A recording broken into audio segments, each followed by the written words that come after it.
Okay, so I did a couple things over the break. First of all, I dealt with my huge inflation problem. I was at like close to 10% inflation, which pretty much was the reason why my economy was just terrible.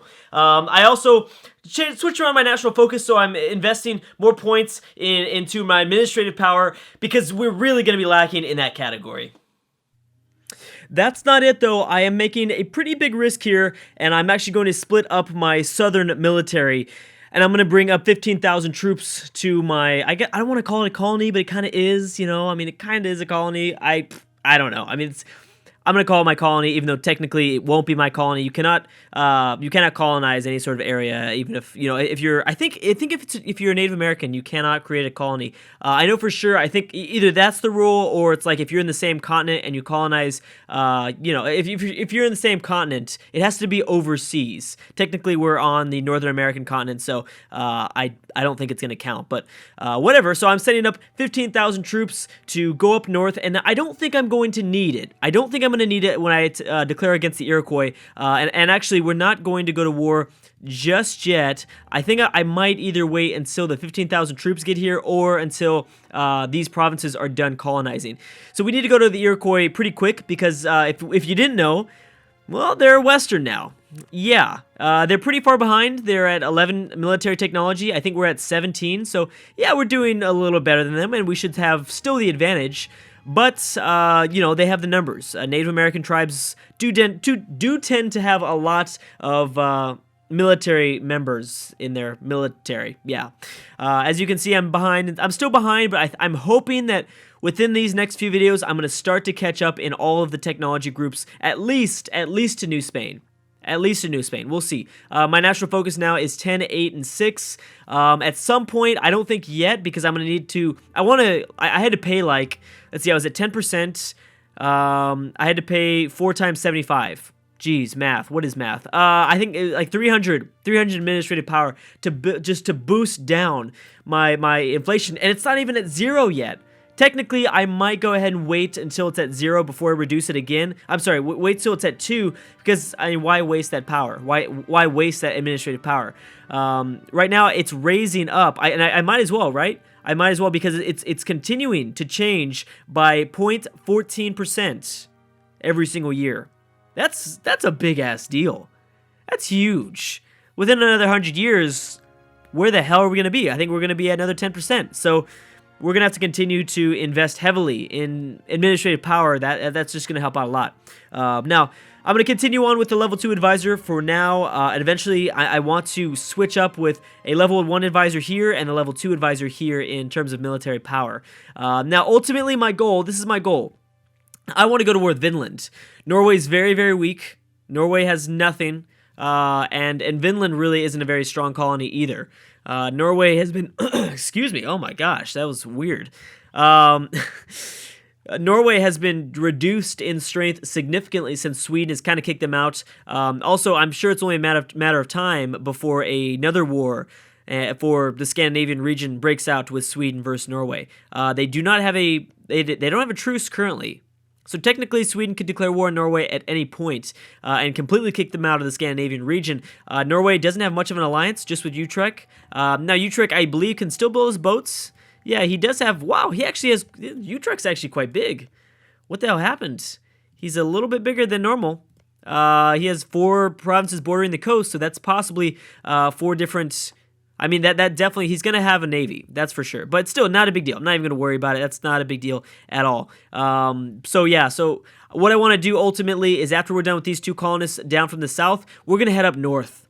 And we're going to try to grab all this land first. Because right now, we're fighting against 2 people. We're fighting against Great Britain, who's beginning to colonize, as well as Vinland/Norway. So I want to try to grab these provinces for 4 base tax before anyone else does. So I'm going to invest heavily in trying to block them off, and I guess I could just skip over and try to just rush after these 4 base tax provinces before anyone else. I might risk separating my land, but it might be worth the risk to get this 4 base tax.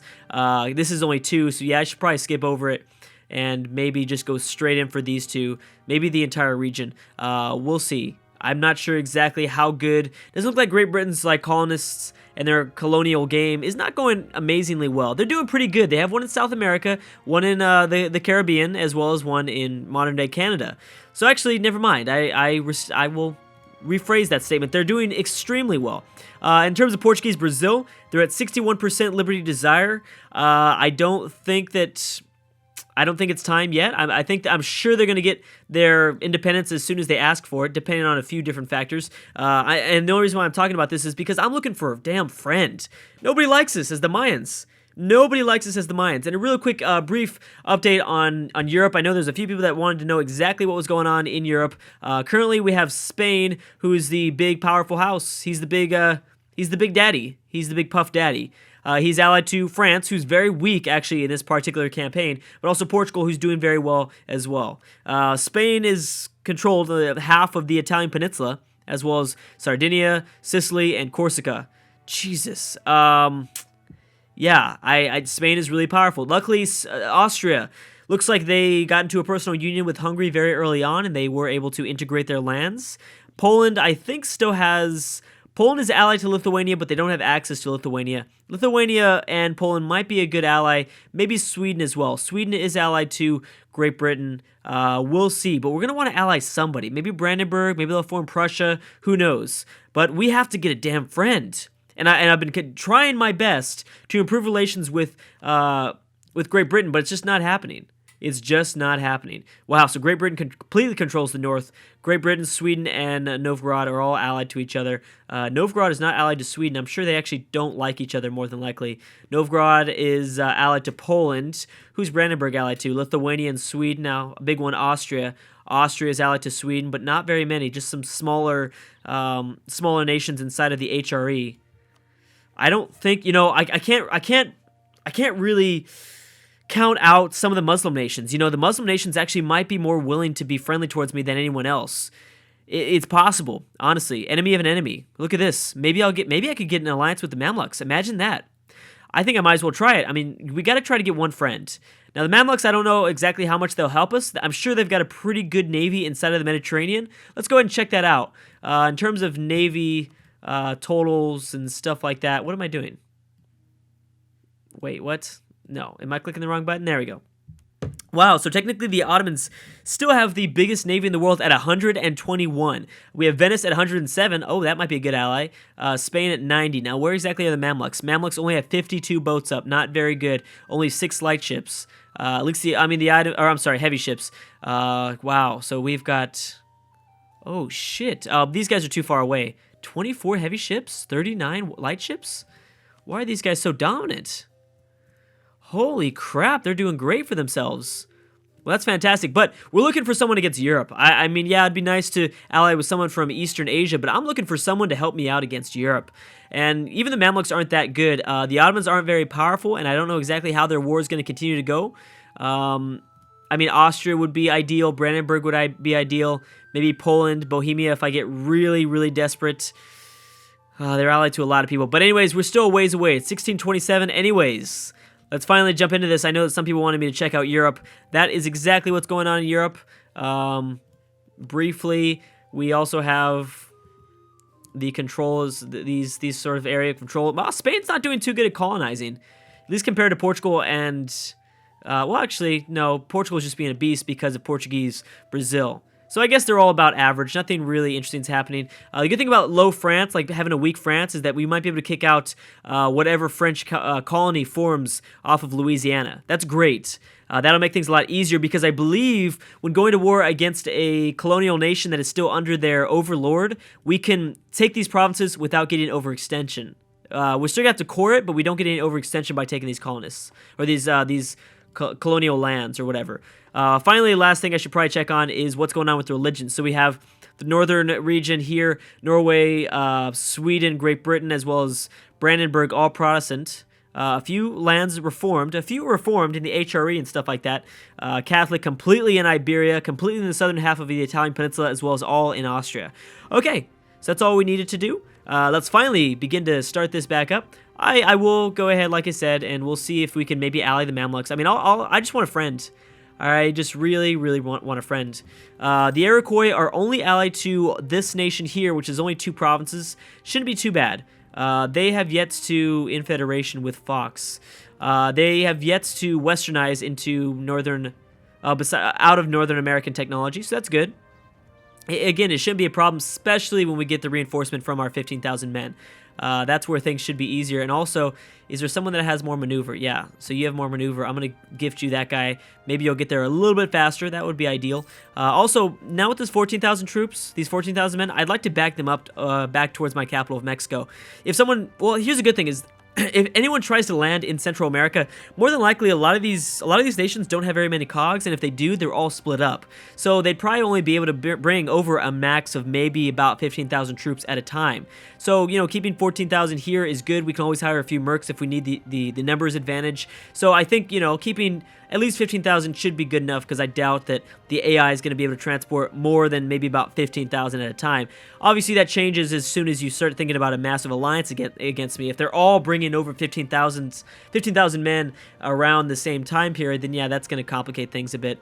Can't forget about my navy. Again, I'm just kind of choosing to not continue to. Oh, what is this? Okay, so for the next, what, 10 years, less trade efficiency and less tax. I don't want to lose stability, because I don't have to pay for that shit. So I'll go ahead and lose a little bit of money. No big deal. And as soon as these guys get here, I will go to war. I've got good manpower. I mean, I don't even need to wait for them to get here exactly. I could probably rush into it right now. More than likely, the Iroquois don't have much of anything, and we're just walking right on by. But I do kind of want to give the chance to for these colonies to finish up here. I do want to give a chance to do that. Now, the plan is to vassalize the Iroquois because they're Western technology. They'd be much more useful to me, also to save administrative power, and they'd be very useful to me to vassalize, because having a Western vassal will be very good against bastards. I was about to say bastards. Against people like Vinland. Vinland would be, yeah, that would be really good for us if we were able to do something like that. So you can keep a total of 44 men. All right, so we're going to go to war as soon as you guys get into place here. Okay. New idea group? No idea groups. We still have a lot of catching up to do. We will not be doing any sort of idea groups. Diplomatic technology cost is going to increase by 2.5. Not bad, only for the next 5 years. That's not a big deal at all. But yeah, no, we should be good to go. Anyways, let's go ahead and do it. We have the diplomat, and we should be ready to go. So yeah, your friend is going to join. That's fine. Wait a second. Are you allied to anybody else? Because I'd like to maybe call a co-belligerent. No, you're also allied to Fox. Where the hell is Fox at? I don't really want to have anyone else join in if I don't have to. Fox is by themselves. They might not even join in, but they might as well. Yeah, no, we're not going to do that. We're not going to call the co-belligerent. We're still going to take their lands, but we're just going to, you know, maybe pay up a little bit more than just the amount that we would if we called the co-belligerent. It's going to be way easy. We should be able to just walk on by here. Shouldn't be a big deal. And we've got both of my generals stationed. So let's walk in there and see what we got going on. Maybe if we can fight defensively, I should still try to, you know, fight defensively and play as conservative as possible. There's an 8,000 troops that went just behind Terra Incognita. So what I might do is maybe split them up. We might call them into. Oh, okay. Okay, so I saw these guys coming in. I apologize. I have no idea how to pronounce that. Sasquatch will be its nickname. Anyways, so where are we going into an attack? This is the woods, and we're probably going to get a crossing penalty, I assume, from. Yes, we're going to get a crossing penalty. Well, that's unfortunate. Okay. This is the general that has 2 maneuvers, so we actually might not get that crossing penalty. Your general has what? He's a 3-1. I'm a 1-2. So you're going to get a little bit more fire. It should be not a big deal. Oh, you're running. Okay, so yeah, I assume. Hey, continue to run, bro. That's cool if you want to continue to run. Oh, look at that morale loss. Wow, you've got very low morale. Why is that? 4.1, 3.0. Wow. Yeah, that's extremely low morale. Okay, so I don't even need to be that careful. Now, when we play Vinland, though, when we fight Vinland and when we fight on Norway, that is going to be something that we need to be very careful with. We haven't had a big kind of important war in a while. Did we just wipe out their army one hit? That's kind of amazing. Okay, so I actually might bring in a little bit of reinforcement here as well. We'll see. I doubt that these guys are even lower. They're not even the right technology, so I don't even need to really worry about it at all. I want to bring in the 5,000 troops here. Okay, there we go. So you don't have as low morale. Why is that? Oh, you actually have better morale than I do. But that military tactics is the thing. Wow, you're actually fighting a little bit better than the Iroquois. Why is that? All right, well, did I smash you? Did you get smashed? I don't know. That just sounds so unbelievably sexual. I can never say smash again. Stupid kids nowadays. As if I'm not just a child. Okay, so this should be about it. Let me go ahead and detach and move this way. Okay, boom, there we go. Aha. Okay, so there goes we are down to what, 9,000, something like that. Okay. We've got 3,000 troops. I'm sorry, not 9,000. 3,000 troops. We're going in there. Finally. Okay, so good. A colony's been finished up. We get a little bit of prestige from that. That's also really helping us out because we're lacking in prestige. Remember, we're at, what, 0? No, 5 prestige. All right, so yeah, I'm going to go ahead and just take the chance. I'm going to block off Great Britain. He's not going to be happy about that. He's going to be freaking pissed. That's okay. Hopefully these guys are going to be able to make it over there. All right, boom. And let's take out, boom. So that was easy. So look at that. I mean, I don't think we would have been that dominant if it wasn't for bringing up that extra 15,000 men. So I'm really glad that we did that. You're probably going to take forever to get there, but that's okay. Yep, and it's time to block these guys off. And as soon as we finish up our claim, we're going to start to fabricate on Vinland. So we're going to hopefully go to war with those guys pretty fast. They have some pretty useful territories towards us, so that'll help. That will help. Let's see, what do we got here? Oh, we got a mission or something? Is this a missionary? I don't even know. Oh, yeah, it is a missionary. Okay, go back home. I don't want you to, like, hurt yourself out here. And, all right, pretty simple stuff. So how far along are these colonies? They still got a while. They still got a while. Okay, so let's watch. Let's hopefully get that 50 extra administrative power. That would be great. Oh, we got more stability. Okay. Okay, nice. I like it. I will take more stability, of course. I should also be being wary of my army composition. Again, that's going to be very, very important. Now, where's Vinland according to military technology? Technically, we're ahead of them in military technology. That's great. Okay, so there it goes. We lost our stability. Oh, shit. 451. All right, so, and our air, shit. 0, 1, 2. And you're 1 year old. Great. Fantastic. All right, so we don't have time to play around anymore. I need to definitely kick this guy. And kick this guy, get a level 2 at least. Let's see, how much money are we making? Holy crap, we're making a lot of. We could do a level 3 if we really wanted to. But no, level 2 should be fine. Reinforcement speed sounds good since we've got a bunch of manpower. And what else do we have? Production efficiency? Yeah, I guess that's the only one we can really go with. So 10, 8, 5. Again, it's worth it. It's worth it to invest in the administrative power because we're going to have to core. We still have to throw down cores on all these newly acquired provinces that we've just colonized. Even though it's not that expensive, it's still something. And remember, we're pretty far behind in military, in terms of administrative technology. We have the numbers, so we can kind of somewhat afford to fall somewhat behind in terms of military technology. So that's not a big deal. Oh, we do have provincial unrest. Surprisingly enough, why is that? Oh, I've got low legitimacy now. Oh, great. Because my king died. I've got a little bit of war exhaustion. It's just legitimacy. Okay, so how can we get this back up? It's only at 0.11 every year. It's only increasing barely. Shit. Oh, we also have to kill this error. Crap. 0, 1, 2. I really don't want that. This is going to help me, though. I'm glad to kind of have this new guy. He's going to help me a little bit. 4, 5, 1. Help me a bit more. Okay, so we'll wait. We'll wait, because I want to take these lands away. I can core them. I don't know why, but I know that I'll be able to core these guys. Normally, if you don't have an adjacent core, then you can't core them. But for some reason, I can. I don't really know how that works, but okay. Yeah, let's go ahead and continue to invest. Every option that it offers us, we're definitely going to invest in terms of military technology. That is where we're going to need it the most. All right, guys, run on by. Have we began this area yet? No, we still have about 200 days left to go. Crap. All right, guys, looks like I'm going to have to stop right there. Thank you so much for watching, and I will see you guys next time.